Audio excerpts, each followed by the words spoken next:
तो हम बात करते हैं सबसे पहले एक्स-मैन की टाइमलाइन 1 के बारे में। तो एक्स-मैन टाइमलाइन 1 में आती है सबसे पहले मूवी एक्स-मैन फर्स्ट क्लास। ये मूवी रिलीज हुई थी साल 2011 में। इसके जो प्रेजेंट टाइम दिखाया गया है यानी कि इस मूवी में जो इवेंट हुए हैं वो हुए हैं 1962 यानी कि 1962 में। इस मूवी में फोकस करा है मिस्टिक, मैग्नेटो और प्रोफेसर एक्स। आपको इनकी ओरिजिन स्टोरी देखने को मिलेगी इस मूवी में एक्स-मैन फर्स्ट क्लास। अब कंटिन्यूस करते हैं 1973 में।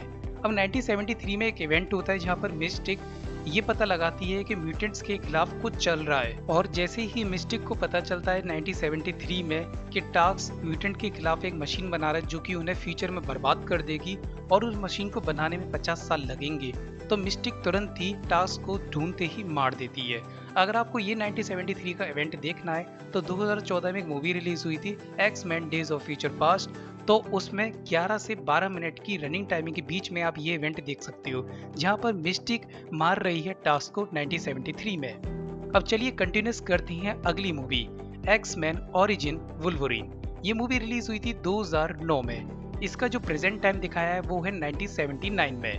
जी हाँ, जिसमें कि फोकस करा है वुल्वरीन पर। वुल्वरीन एक्स-मैन यूनिवर्स का मोस्ट इंपॉर्टेंट कैरेक्टर है जो कि आपको काफी ज्यादा पसंद आएगा। अब 1973 में हमें काफी सारे ईयर्स दिखाई जाते हैं जो कि आपको मूवी देख के पता चलेगा। तो मूवी बहुत ज्यादा कमाल की है, इस मूवी को जरूर देखिएगा। अब चलते हैं अगली मूवी पर जिसका नाम है एक्स-मैन। ये मूवी रिलीज हुई थी साल 2000 में। इसका जो प्रेजेंट टाइम दिखाया है वो है साल 2000। जी हाँ, जिसमें कि मेन कैरेक्टर दिखाई है हमारे वुल्वरीन, एक्स प्रोफेसर, मैग्नेटो और मिस्टिक, जिनके बीच में कुछ परेशानी होती है, दिक्कत होती है और वुल्वरीन की यादत चली जाती है। तो मूवी की स्टोरी कुछ डिफरेंट टाइप की है, पर इस मूवी का देखना बहुत इंपॉर्टेंट है इस टाइमलाइन के लिए। उसी के साथ फोर्थ नंबर की मूवी आती है एक्स-मैन 2। ये मूवी रिलीज हुई थी साल 2003 में। इसका जो प्रेजेंट टाइम है साल 2003 ही है। जी हाँ, ये ईयर वाइज ईयर में तो शुरुआत में बहुत सही तरीके से चली थी। देन उसके बाद अगली मूवी आती है एक्स-मैन लास्ट स्टैंड जो कि रिलीज हुई थी साल 2006 में। इसका जो प्रेजेंट टाइम है साल 2006 है। तो आपको यहाँ पे कोई कंफ्यूजन नहीं पैदा होगा, ये तीनों मूवी कंटिन्यूस है, एक्स-मैन 1, एक्स-मैन 2, एक्स-मैन 3। उसके साथ कंटिन्यूस करते हुए अगली मूवी आती है एक्स-मैन ओरिजिन वुल्वरीन 2। जी हाँ, ये वुल्वरीन का सेकंड पार्ट है पर कंटिन्यूस करती है 2006 वाली एक्स-मैन मूवीज को, जिसमें कि मेन फोकस करा है वुल्वरीन पर कि जब वुल्वरीन प्रोफेसर एक्स को याद करता है और देन कोई उसके साथ नहीं होता है तो उसके संग क्या क्या घटनाएं होती हैं। इसका जो प्रेजेंट टाइम है वो है 2013 का। जी हाँ, इसके टाइम में कोई चेंजेस नहीं करा गया है। फिर उसी के साथ यहाँ पर एक छोटा सा पॉइंट आ जाता है कि वुल्वरीन की पोस्ट क्रेडिट सीन में हमें दिखाया जाता है कि प्रोफेसर एक्स जिंदा हो जाती हैं और देन वो बताते हैं फ्यूचर के बारे में। अब नेक्स्ट मूवी आती है 7th नंबर पर X Men days of future past. ये मूवी रिलीज हुई थी साल 2014 में। इसका जो प्रेजेंट टाइम है वो है 2023। अब 2023 में हमें ये दिखाया जाता है कि यहाँ पर मिस्टिक ने जब टास्क को मारा था 1973 में, तो इन 50 सालों में गवर्नमेंट ने एक ऐसी मशीन बना ली जो कि एक्स-मैन को पहचान कर यानी सारे म्यूटेंट्स को पहचान कर उन्हें मार रही है। अगर आपको ये इवेंट देखना है तो इसकी रनिंग टाइमिंग है 0 से लेकर 17 मिनट तक। इस मूवी में 17 मिनट तक आपको इस मूवी में फ्यूचर दिखाया जाएगा, यहाँ पर सारे म्यूटेंट्स मर रहे होती हैं। बट 2013 में जब प्रोफेसर एक्स लोगन को फ्यूचर के बारे में बताते हैं तो यहाँ पर क्या होता है कि लोगन से टाइम ट्रेवलिंग करवाई जाती है। जी हाँ, अब 2023 से लेके वुल्वरीन से टाइम ट्रेवलिंग करवाई जाती है। अब 2023, फिर 2013, फिर 2006, 2003, 2000, फिर 1979, फिर 1973। जी हाँ, वुल्वरीन हमारा पहुंच जाता है 1973 में। अब इस मूवी में पूरा फोकस करा गया है 70 मिनट के बाद। जी हाँ, आपने फ्यूचर देखा 70 मिनट तक 2023 में, और 70 मिनट के बाद 1973 के इवेंट दिखाए जाते हैं जिसमें कि वुल्वरीन पूरा फोकस करता है प्रोफेसर एक्स मैग्नेटो को एक साथ दोस्त बनाने के लिए, और देन उसे पूरा भविष्य बताता है कि अगर मिस्टिक ने टास्क को मार दिया तो गवर्नमेंट एक ऐसा ऑपरेशन चालू कर देगी जिससे कि आने वाली प्रजाति म्यूटेंट की खतरे में पड़ जाएगी।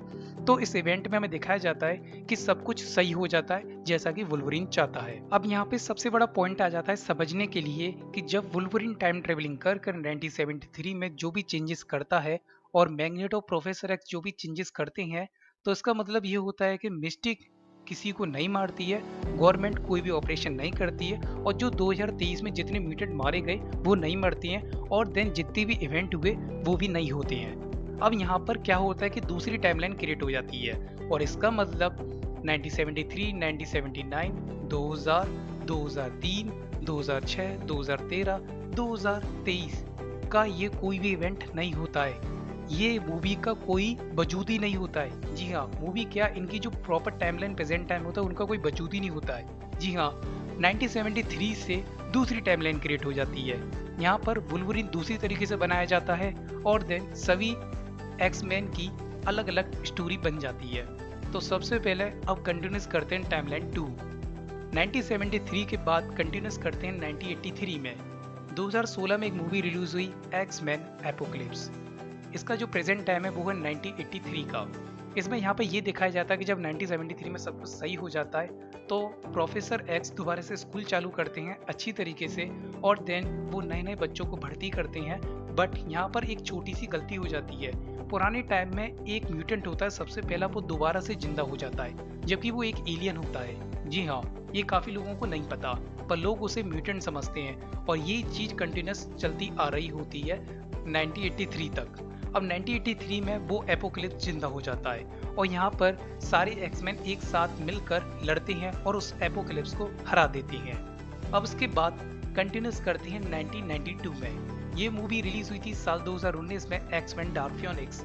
इस मूवी में मेन फोकस करा है जेन ग्रे पर। यहाँ पर जेन ग्रे अपनी कुर्बानी दे देती है, और यहाँ पर हमें स्कल्स दिखाई जाती हैं। जी हाँ, काफी लोगों को नहीं पता, पर इस मूवी में स्कल्स दिखाई गई हैं, जो कि एक अलग ही ग्रह से आई होती हैं, और वो भी एक एलियन ही होती हैं। एक नई एलियन प्रजाति होती है जो कि लोगों का रूप ले लेते हैं और उनकी पावर भी ले लेते हैं, और देन फिर उनसे उन्हीं को हराते हैं। तो एक्समैन यहाँ पर एक साथ इकट्ठा होकर सभी को हरा देते हैं 1992 में। अब कंटिन्यूस करते हैं अगली मूवी पर, जिसका नाम है डेडपूल। ये मूवी काफी ज्यादा कॉमेडी है, थोड़े अडल्ट सीन है, और देन मूवी देखने लायक है। ये मूवी रिलीज हुई थी साल 2016 में। इसका जो प्रेजेंट टाइम है साल 2016 है। इसमें हमें काफी सारी चीजें दिखाई जाती हैं कि वेड विल्सन एक्चुअल में डेडपूल कैसे बनता है। ये इसके ऊपर पूरा फोकस मूवी है, बहुत ही अच्छी मूवी है गाइस। देन उसी के साथ 2 साल बाद यानी कि 2018 में आती है डेडपूल 2, जिसका प्रेजेंट टाइम दिखाया जाता है 2018 में। अब यहाँ पर हमें एक कैरेक्टर से इंट्रोडक्शन कराया जाता है जिसका नाम होता है केबल। अब केबल फ्यूचर से आया होता है। जी हाँ, अब एक्समैन की जो टाइमलाइन है 2, उसमें डेडपूल की टाइमलाइन एग्जिट करती है, और यहाँ पर डेडपूल 2 में हमें केबल से इंट्रोडक्शन कराया जाता है, जो कि आने वाले फ्यूचर से आया होता है। अब आप सभी जानते हो कि केबल कौन है। केबल जेन ग्रे और साइक्लॉप्स का बेटा है। जी हाँ, अब केबल के संग फ्यूचर में कुछ दुर्घटना होती है, जिसे वो मिटाने के लिए, सही करने के लिए 2018 वाली टाइमलाइन में आ जाता है डेडपूल की। अब डेडपूल यहाँ पर केबल की मदद करता है, और यहाँ पर ये इवेंट हमें दिखाया जाता है। बट डेडपूल काफी ज्यादा शरारती होता है, और देन काफी ज्यादा लोगों को परेशान भी करता है। तो डेडपूल क्या करता है, एंडिंग में केबल की टाइम ट्रेवलिंग मशीन को सही करता है, और फिर जाता है 2009 वाली मूवी एक्समैन ओरिजिन वुल्वरिन, जिसका प्रेजेंट टाइम होता है 1979 का। वहां पर जो डेडपूल होता है वो उसे खत्म कर देता है। यानी कि पहली बात तो उस टाइमलाइन को कोई वजूद नहीं होता है, फिर भी जो उसमें डेडपूल होता है वो उसे खत्म कर देता है। तो अब दोनों टाइमलाइन में अब एक ही डेडपूल बचता है, जो कि होता है हमारा वेड विल्सन, जिसकी कंटिन्यूस आगे मूवी और भी आएंगी मार्वल फ्यूचर में, जो कि होगी डेडपूल 3। अब कंटिन्यूस करते हैं साल 2017 में रिलीज हुई मूवी लोगन।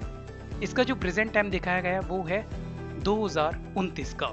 जी हाँ, अब 2029 में क्या होता है कि प्रोफेसर एक्स काफी ज्यादा ओल्ड हो जाती हैं, और हमारा वुल्वरिन भी काफी ज्यादा ओल्ड हो जाता है। उसके शरीर में काफी सारी दिक्कत आने लग जाती है, तो मेन फोकस इन दोनों कैरेक्टर पे करा गया है। अब लोगन के संग क्या होता है, वो एंडिंग में मर जाता है, और प्रोफेसर एक्स के संग भी कुछ ऐसा ही होता है। बट यहाँ पर हमें कुछ ऐसे पॉइंट छोड़े जाते हैं जो कि हमें पता चलता है कि इसको भी कंटिन्यूस करा जाएगा, और डेडपूल को 2018 में पता चल जाता है कि वुल्वरिन के संग क्या होता है। तो ये काफी ज्यादा कंफ्यूजन है, पर मैं इस तरीके से इसे एक्सप्लेन नहीं करूंगा, इसकी फुल अलग से डिटेल वीडियो जरूर बनाऊंगा। तो गाइस, ये है वो करंट टाइमलाइन 2029 तक। एक्समैन की टाइमलाइन 2 बिल्कुल करेक्ट है। और देन मैं ये कहना चाहूंगा, अगर आपको कोई भी अभी भी कंफ्यूजन है तो आप मुझे कमेंट सेक्शन में बताइए।